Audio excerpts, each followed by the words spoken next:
Sa pagmamahal, minsan, kailangan mong sumugal kasi may mga pagkakataon na kapag di mo sinubukan, baka sa huli ay lubos mong pagsisihan. At kung di man sang-ayon ang tadhana sa kapalarang nais mo, ang mahalaga, sinubukan mo.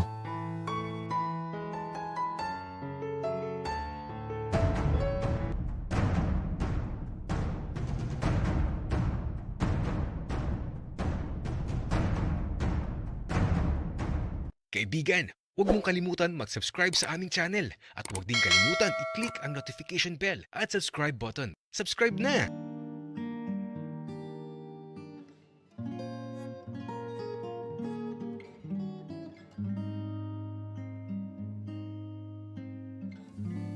Hala, si Kurt, anong ginagawa niya? Napakadilim kasi kaya di ko nakikita si Kurt. Pero may nararamdaman ako na parang mainit na hangin na tumatama kay Temtem. Ah, gagi, parang alam ko nang gagawin ni Kurt. Kinakabahan ako. First time syempre. Kaya ito, naghihintay lang ako. Di na lang talaga ako gagalaw. Hahayaan ko na lang siya. Kaya lang, sa kakaisip ko sa gagawin ni Kurt, gagi.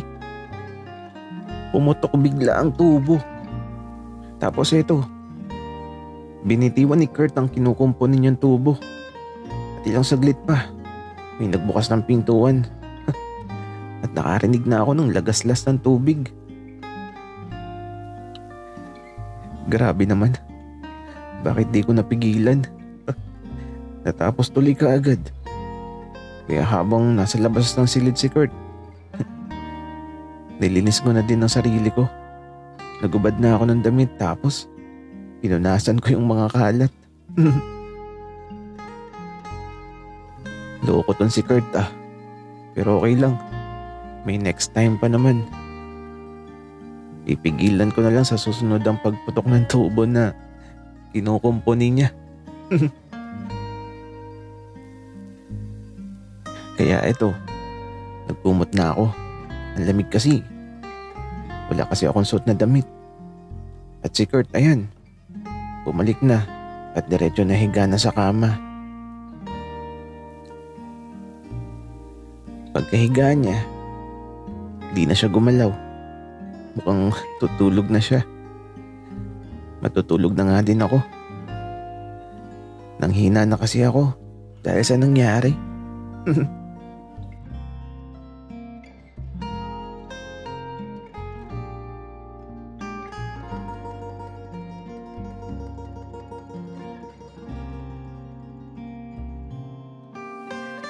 Hindi ko talaga napigilan ang sarili ko. Tulog naman ata si Axel at mukhang wala siyang alam sa nangyari. Inaamoy ko lang talaga yung ano niya. Mabango naman si Axel, amoy masarap.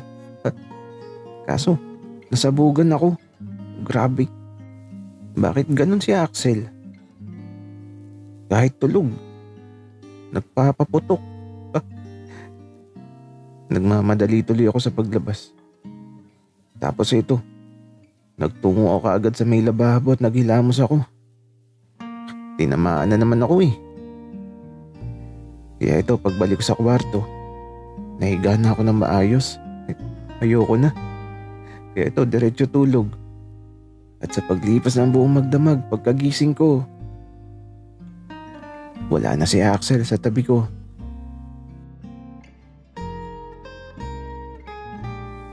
Maaga pa ng mga oras na to. Tapos parang naririnig ko si Axel. Kaya sumilip ako agad sa bintana. Ito ba? Ayun si Axel. Nakahubad habang pinupunasan ang sasakyan ni Papa.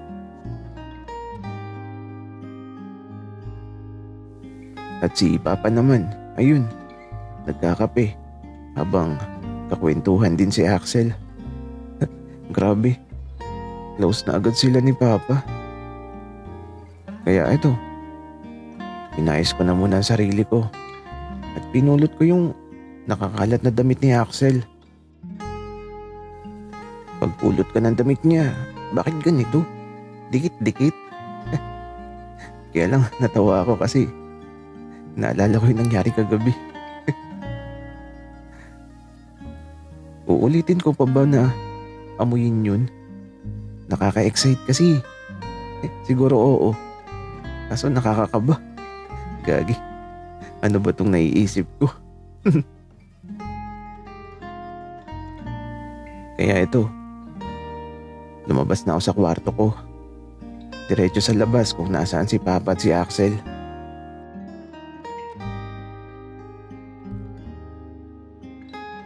Oh, anak. Kurt, gising ka na pala. Ayos tong si Axel. Lagi mo siyang isasama dito. At napakasipag ng batang to.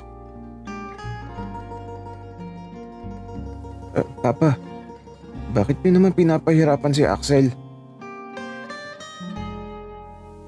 Kurt, okay lang ako.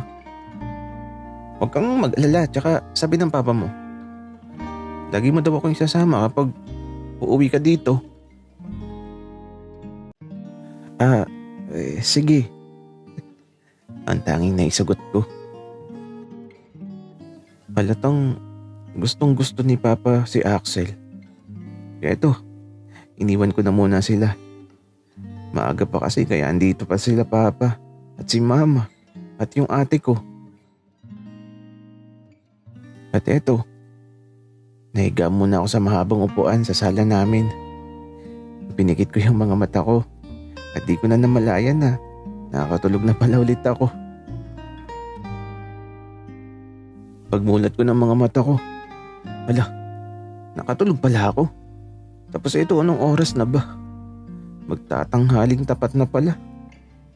Kaya bumangon na ako kaagad. Tapos ito, nakita ko si Axel sa kusina. Nagluluto siya. Kaya nilapitan ko kaagad. Axel, ano yan? Oh, Sleeping Beauty. Gising ka na pala. Sinigang to. Para kiligin ka sa akin. Gagi, bakit ako kikiligin? Tsaka Axel, di mo nga ako tinawag na Barbie. Pero tinawag mo naman akong Sleeping Beauty. Ano ako, Disney Princess?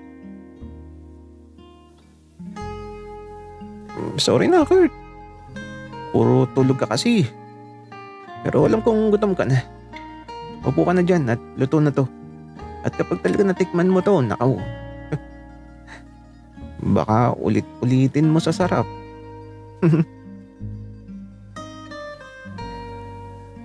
Habang nagsasalita si Kurt, doon ako nakatingin sa short niya na may malaking bukol. Yan ba ang titikman?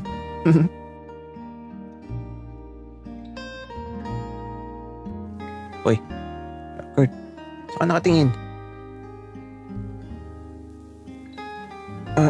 Titikman, Axel. Ha? Ang alin, Kurt? Yung sinigang mo, Axel. Gutom na ako. Patikim na yan. Okay. Ito na, Kurt.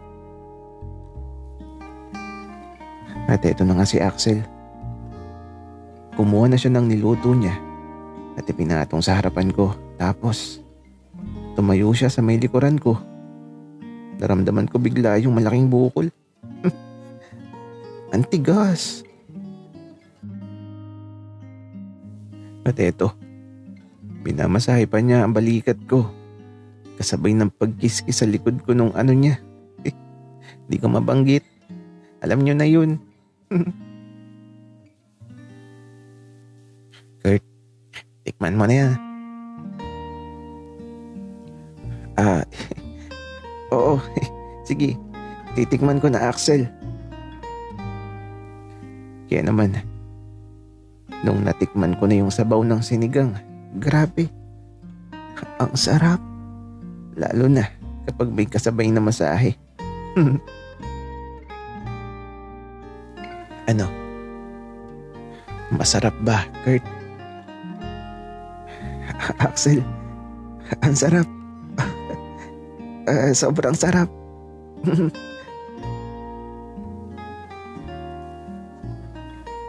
Sa totoo lang, si Axel yung masarap.